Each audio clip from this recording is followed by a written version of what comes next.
নতুন যারা ইটালিতে ঢুকতেছেন তারা একটা ছোট্ট ভুল করতেছেন।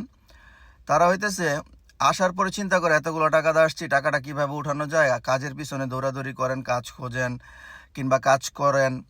এই জিনিসটা সেকেন্ড অপশনে রাখবেন। প্রথম অপশনে যেটা রাখবেন সেটা হইতেছে কাগজ।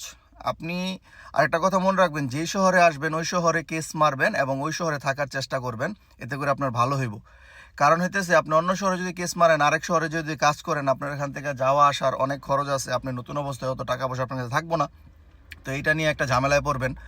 আর ইউরোপের ব্যাপারটা হইতেছে কি, কাজ আপনি অ্যাভেলেবেল আজকে হোক কালকে হোক পাবেনই, কিন্তু আপনার কাগজটা হইতেছে সবার আগে দরকার। কাগজ যখন আপনার হাতে চলে আসবে, আপনার সব কিছু সহজ হয়ে যাব।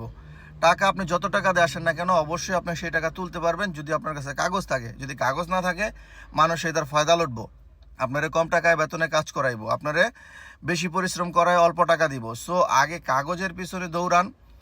হ্যাঁ, অনেক সময় লাগতেছে, এখন আগে থেকে একটু ক্রিটিক্যাল হয়ে গেছে, তারপরও বলবো উকিলের সাথে কথা বলবেন, যারা ভালো বোঝে তাদের সাথে কথা বলবেন। কাগজের প্রতি ইম্পর্টেন্টটা বেশি দিবেন, তাহলে আপনার জন্য ভালো হইব।